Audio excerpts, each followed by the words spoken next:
हे WhatsApp guys, मैं मंगू फिर एक बार आप सभी लोगों का मेरे YouTube channel Hollywood movie details HMD में स्वागत करता हूं। दोस्तों, आज हम जिस मूवी का एक्सप्लेनेशन करने वाले हैं उस मूवी का नाम है हैक्सो रिज। ये मूवी साल 2016 में रिलीज हुई थी और इसकी IMDb पे रेटिंग 8.2 आउट ऑफ 10 है। ये कहानी है एक ऐसे सोल्जर की जिसने अमेरिका की तरफ से सेकंड वर्ल्ड वॉर लड़ा था और उसने कसम खाई थी कि वो जिंदगी में कभी भी अहिंसा नहीं करेगा और ना ही युद्ध लड़ने के लिए कोई गन उठाएगा। और उसकी इसी बात के लिए उसके साथी जवान उसे कायर समझते थे, लेकिन उसने युद्ध के मैदान में कुछ ऐसा किया कि सारी अमेरिकी सेना उसके बहादुरी का लोहा मानने लगी। ये कहानी है डेसमंड टॉस की। लेकिन एक्सप्लेनेशन शुरू करने से पहले मैं आप सभी लोगों से रिक्वेस्ट करता हूँ कि अगर आपने अभी तक हमारे चैनल को सब्सक्राइब नहीं किया है तो प्लीज आप इसे सब्सक्राइब कीजिए। तो चलो दोस्तों, बढ़ते हैं मूवी के एक्सप्लेनेशन की तरफ।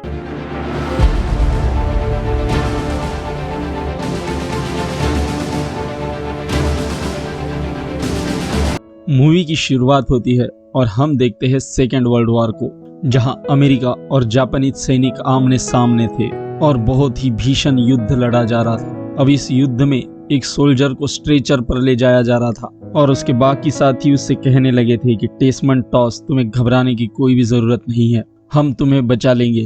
और हमें कहानी 16 साल पहले डेसमंड टॉस के बचपन की दिखाई जाती है, जहां डेसमंड टॉस अपने भाई हार्वर्ड के साथ खेल रहा था। लेकिन खेलते खेलते कब इनका खेल एक हिंसा में बदल जाता है इन्हें भी पता नहीं चलता।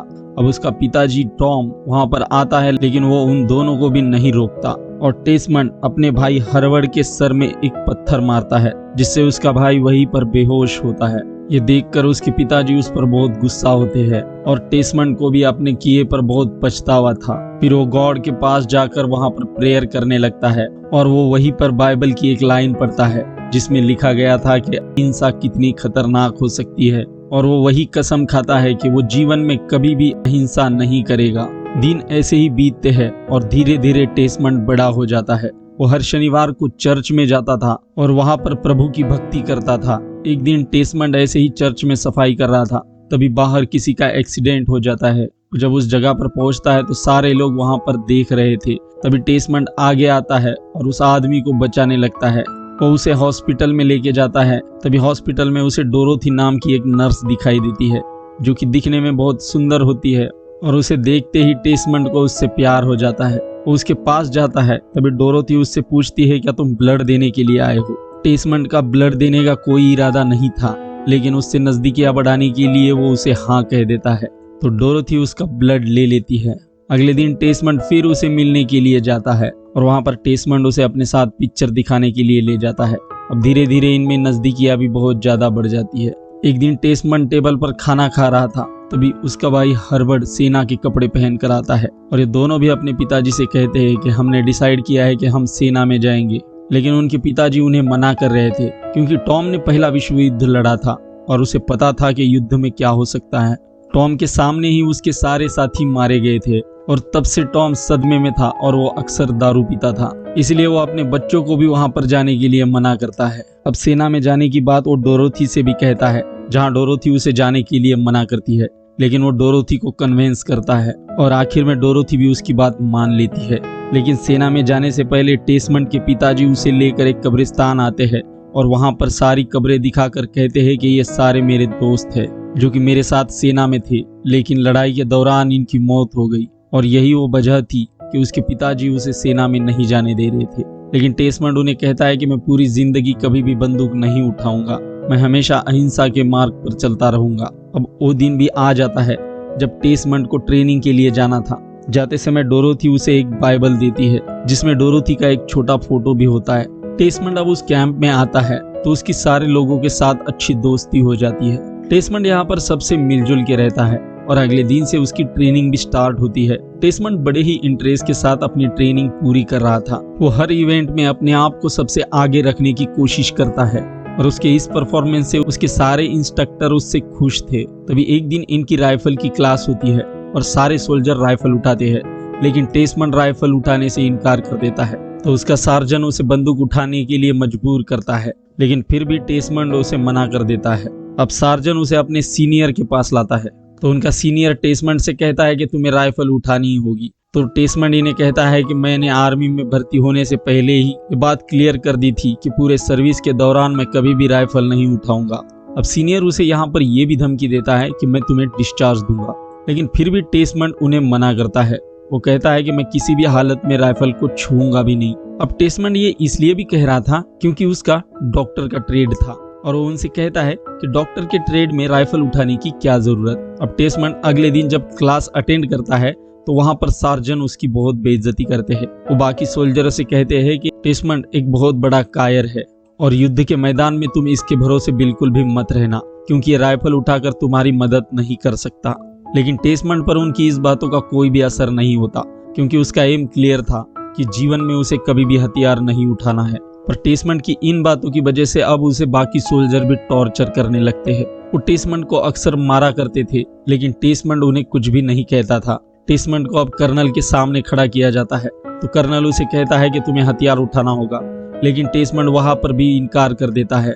तो कर्नल उसके इंस्ट्रक्टर से कहता है कि तुम किसी भी हालत में टेसमेंट को राइफल उठाने के लिए मजबूर करो। अब उसके इंस्ट्रक्टर सार्जेंट डोयल और होवल उसे हर तरह से टॉर्चर करने लगते हैं। वो अकेले टेसलन की वजह से इनके पूरे सेक्शन को सजा देते हैं और यही बात इनके सेक्शन के जवानों को पसंद नहीं आती।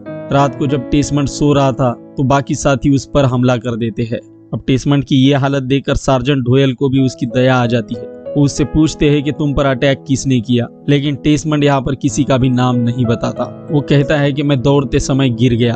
अब उसकी ये बात सुनकर उसके बाकी साथियों के भी मन में उसके खिलाफ जो गुस्सा था वो कम हो जाता है। अब इनकी ट्रेनिंग कंप्लीट होती है और इन सबको घर जाने के लिए छुट्टी मिलती है। टेसमेंट भी बहुत खुश था क्योंकि घर जाते ही वो डोरोथी से शादी करने वाला था और इसके लिए उसने सारी तैयारियां भी की थी। लेकिन तभी यहाँ पर इनका ऑफिसर आता है और वो कहता है कि टेसमेंट छुट्टी पर नहीं जाएगा क्योंकि उसने राइफल की ट्रेनिंग पूरी नहीं की। तो ऑफिसर टेसमेंट को एक राइफल देता है और उसे कहता है कि मुझे एक गोली चलाकर दिखाओ, मैं तुम्हें तुरंत छुट्टी छोड़ दूंगा। लेकिन टेसमेंट उसके लिए भी मना करता है। तो ऑफिसर को बहुत गुस्सा आता है और उसका आदेश ना मानने की वजह से वो टेसमेंट का कोर्ट मार्शल करता है। डोरोथी अब टेसमेंट से मिलने के लिए कैंप में आ जाती है तो टेसमेंट एक जेल में कैद होता है क्योंकि उसका जल्द ही कोर्ट मार्शल होना था। अब वो दिन भी आ जाता है जब टेसमेंट का कोर्ट मार्शल होना था और उसे कोर्ट मार्शल के लिए सेना के कोर्ट में लाया जाता है, जहां सारे लोग टेसमेंट के खिलाफ बयान दे रहे थे।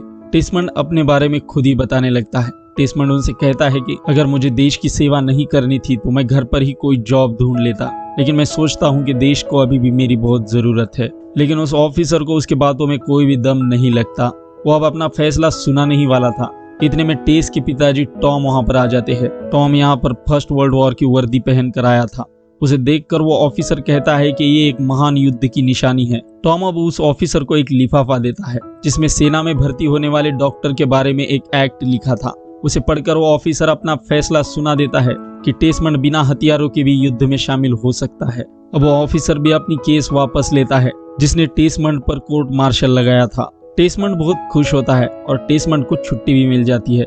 छुट्टी में टेसमेंट डोरोथी से शादी भी करता है, लेकिन जब वो छुट्टी पर था तो उसे फिर एक बार ड्यूटी पर बुलाया जाता है क्योंकि जापानी सैनिकों ने अमेरिका के पोल हार्बर पर हमला किया था। अब इनकी सारी प्लाटून युद्ध पर जा रही थी।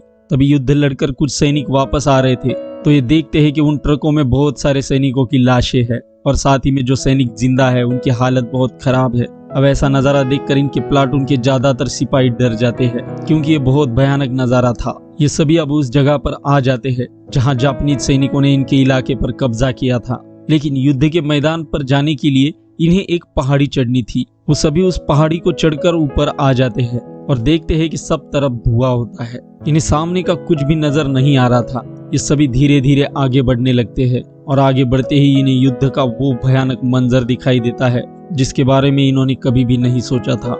यहाँ पर सब तरफ सैनिकों की लाशें होती है। ये सारे धीरे धीरे आगे बढ़ने लगते हैं क्योंकि इन्हें अभी भी जापानी सैनिकों का ठिकाना नहीं दिखा था। और तभी अचानक जापानी सैनिक इन पर फायर कर देते हैं और इन्हें कुछ समझ में आए इससे पहले इनके ज्यादातर सैनिक मारे जाते हैं। लेकिन बहुत समय युद्ध चलने के बावजूद भी जापानी सैनिक खत्म ही नहीं हो रहे थे। क्योंकि उन्होंने जमीन से अंदर एक सुरंग बनाई थी और उसी के रास्ते वो नए नए सैनिक यहाँ पर भेजते थे। अब इनका इरादा था कि उस सुरंग तक किसी भी हालत में पहुंचा जाए और उस सुरंग को बर्बाद किया जाए, पर वहां तक जाने के लिए इन्हें बहुत सारी कठिनाइयों का सामना करना था। यहाँ पर इनके उस साथी को भी गोली लगती है जिसने टेस्मन को बहुत मारा था, लेकिन टेस्मन उसे भी बचा लेता है और इस चल रहे भयानक युद्ध के दौरान टेस्मन हर एक सिपाही को बचाने की कोशिश करता है। वो बिना हथियारों के ही बिना डरे हर एक सोल्जर के पास पहुंचने लगता है और उन्हें फर्स्ट एड देकर उन्हें बचाने की कोशिश करता है। फाइनली अमेरिकी सेना उस सुरंग के पास आ जाती है और उस सुरंग को बर्बाद कर देते हैं और बड़ी ही बहादुरी के साथ अमेरिकी सेना जापानीज सैनिकों को भगाने में कामयाब हो जाती है। अब यहाँ पर इन्हें रात हो जाती है और टेस्मन ग्लेबर के साथ बैठा था। ग्लेबर वही है जिसने अपने साथियों के साथ मिलकर टेस्मन को बहुत मारा था, लेकिन टेस्मन ने पूरे युद्ध के दौरान जो कुछ भी काम किया उसकी वजह से उसे टेस्मन एक अच्छा आदमी लगने लगा था और इन दोनों में दोस्ती भी हो जाती है। इतने में टेस्मन को आसमान से आता हुआ एक आग का गोला दिखाई देता है। वो जब वहां से खड़ा होकर देखता है तो उसके सामने जापानीज सैनिक होते हैं जो इन दोनों पे भी फायर करते हैं, लेकिन अगले ही पल टेस्मन की आंखें खुलती है, यानी कि टेस्मन का एक सपना था। अब जब सुबह होती है तो फिर एक बार जापानीज सैनिकों का सैलाब यहाँ पर आ जाता है और जापानीज सैनिकों की इतनी ज्यादा संख्या देखकर अमेरिकी सैनिक डिसाइड करते हैं कि वो पीछे हटेंगे। अब अमेरिकी सेना पीछे हट रही थी, लेकिन जापानीज इन पर बहुत हावी हो रहे थे। फाइनली इनका कैप्टन डिसाइड करता है और कॉल करके बताता है कि इस जगह पर हमें एयर सपोर्ट की बहुत जरूरत है। ये धीरे धीरे पीछे हटते हैं और सारे सैनिक उस पहाड़ से नीचे उतरकर अपने कैंप में आ जाते हैं, लेकिन इनमें टेस्मन सबसे पीछे था और टेस्मन उसी जगह पर रुक जाता है। तभी टेस्मन को सार्जेंट होवल दिखाई देते हैं। वो उन्हें बचाने की कोशिश करता है, लेकिन उनकी मौत हो जाती है, जिससे टेस्मन बहुत दुखी होता है।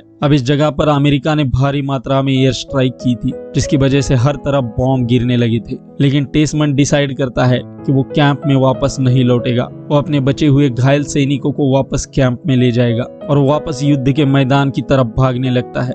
यहाँ पर अभी भी हवाई हमले हो रहे थे, लेकिन फिर भी टेस्मन खुद के जान की परवाह ना करते हुए अंदर जाता है और एक एक घायल सैनिकों को यहाँ से उठाने लगता है और उन्हें रस्सी के सहारे नीचे भेजता है। तभी वहाँ पर बैठे सैनिकों की नजर उस नीचे आते हुए सिपाही की तरफ जाती है और वो उसे नीचे उतार कर बचा लेते हैं। अब टेस्मन फिर एक बार युद्ध के मैदान में जाता है और वहां से एक एक करके सारे सिपाहियों को बाहर निकालने लगता है, लेकिन तभी यहाँ पर जापानीज सैनिक आ जाते हैं जो कि अमेरिका के जिंदा घायल सैनिकों को मारने लगते हैं। टेस्मन अब उन्हें देखकर छुप जाता है, लेकिन उसके साइड में ही एक घायल सैनिक होता है जो कि टेस्मन से कह रहा था कि मुझे किसी भी हाल में बचाओ। टेस्मन उसके पास जाता है और उसके ऊपर मिट्टी डालकर उसे छुपा लेता है और खुद भी एक सैनिक की लाश अपने ऊपर लेकर छुप जाता है। तभी उस जगह पर जापानीज सैनिक आते हैं और वो टेस्मन के ऊपर जो सैनिक था उसके अंदर एक चाकू घुसाते हैं, लेकिन इसमें टेस्मन बच जाता है। इसके बाद टेस्मन उस सिपाही को उस पहाड़ी के पास लाता है और उसे रस्सी के सहारे नीचे छोड़ता है, लेकिन जब टेस्मन दोबारा वापस जाता है तो उसे जापानीज सैनिक देख लेते हैं और उनसे बचने के लिए टेस्मन उन्हीं की सुरंग में घुसता है। तभी जापानीज सैनिक वहां पर एक ग्रेनेड फेंकते हैं, लेकिन टेस्मन उससे भी बच जाता है और जब उस सुरंग से आगे जाता है तो उसे वहां पर एक जापानीज घायल सैनिक दिखाई देता है। वो उससे कहता है कि डरने की कोई भी जरूरत नहीं है। वो उसके जख्म पर पट्टी बांधकर उसका खून रोकता है और साथ में उसे एक सीरीज भी देता है जिससे उसका दर्द कम होता है। अब रात हो जाती है और टेस्मन को उस सुरंग से बाहर आने का मौका मिलता है। उस सुरंग से बाहर आकर और भी सैनिकों को बचाने लगता है और एक एक करके उस पहाड़ी से नीचे भेजता है, लेकिन इन्हें पता नहीं होता कि ऊपर से घायल सैनिकों को नीचे कौन भेज रहा है। तभी उनमें से एक घायल सैनिकों को पूछा जाता है कि तुम्हें ऊपर से नीचे कौन भेज रहा है। वो बताता है कि टेस्मन ने हमारी जान बचाई और हमें नीचे भेजा। जब सुबह होती है तो टेस्मन को यहाँ पर सार्जेंट होयल मिलता है जो कि घायल था। वो उन्हें उठा तो नहीं सकता था, इसलिए वो उन्हें एक मैट्रेस पे बिठाता है और उन्हें खींचने लगता है, लेकिन तभी वहां पर जापानीज सैनिक आते हैं और सार्जेंट होयल उन पर फायर करके उन्हें मार देता है। वो सार्जेंट होयल को नीचे लाता है। टेस्मन टॉस जब नीचे उतरता है तो उसे कुछ भी समझ में नहीं आता, क्योंकि पूरी रात काम करने के बाद वो बहुत थक गया था। अब सारे सिपाही टेस्मन की तरफ बहुत आश्चर्यता से देख रहे थे, क्योंकि टेस्मन ने बड़ी बहादुरी के साथ अपने घायल साथियों को बचाया था। टेस्मन को अब हॉस्पिटल में लाया जाता है और उसे भी ट्रीटमेंट दी जाती है। अगले दिन फिर इन्हें लड़ाई लड़ने के लिए ऊपर जाना था। जाते समय टेस्मन भगवान को प्रेयर कर रहा था और जब तक उसकी प्रेयर ना हो सारे सैनिक एक जगह पर खड़े थे। अब ये सभी उस पहाड़ी के ऊपर आते हैं और फिर एक बार इनका युद्ध शुरू हो जाता है। तभी यहाँ पर कुछ जापानीज सैनिक अपने हाथों में व्हाइट फ्लैग लेकर बाहर आते हैं और अपने आप को सरेंडर करते हैं। लेकिन जैसे ही वो इनके पास आते हैं तो इन्होंने अपने हाथों में जो ग्रेनेड छुपाया था वो इन पर फेंक देते हैं। तो एक ग्रेनेड सार्जन के ऊपर आ रहा था, तो टेस्मन सार्जन को धक्का देकर उस ग्रेनेड को साइड में कर देता है और अपने पैरों से उसे दूर फेंकने की कोशिश करता है। लेकिन उतने में वो ग्रेनेड फट जाता है और उसमें टेस्मंड भी घायल होता है। अब टेस्मंड को उसके साथ ही स्ट्रेचर पर लिटाकर अपने कैंप में ले जाने लगते हैं और वो उसे बार बार कह रहे थे कि टेस्मंड तुम्हें घबराने की जरूरत नहीं है, हम तुम्हें बचा लेंगे। और दोस्तों ये वही सीन होता है जो हमने मूवी के शुरुआत में देखा था। तभी टेस्मंड को याद आता है कि उसका बाइबल कहीं गिर गया है। वो अपने साथी से कहता है कि उसे उसका बाइबल चाहिए, तो उसका साथी उसका बाइबल ढूंढने के लिए जाता है और उसका बाइबल उसके पास लाकर देता है। अब टेस्मंड को स्ट्रेचर पर लेटाकर रस्सी के सहारे नीचे छोड़ने लगते हैं और यहीं पर यह मूवी खत्म हो जाती है। मूवी के एंड में हमें टेस्मंड के कुछ रियल लाइफ के वीडियोस दिखाए जाते हैं जिसमें अमेरिका के उस समय के राष्ट्रपति हैरी ट्रूमन द्वारा उसे अमेरिका का सर्वोच्च पुरस्कार मेडल ऑफ ऑनर मिलता है, क्योंकि टेस्मंड टॉस दुनिया का एकमात्र ऐसा सोल्जर था जिसने अपनी पूरी जिंदगी में एक भी गोली चलाए बगैर सेकेंड वर्ल्ड वॉर लड़ा था और पूरी दुनिया उसी का गुणगान गाने लगी थी। लेकिन इसके लिए टेस्मंड टॉस को अपनी जिंदगी में बहुत सारी कठिनाइयों का सामना भी करना पड़ा था। दोस्तों अगर आपके भाई का एक्सप्लेनेशन आपको पसंद आया तो वीडियो को लाइक और चैनल को सब्सक्राइब जरूर करना। Thanks for the watching.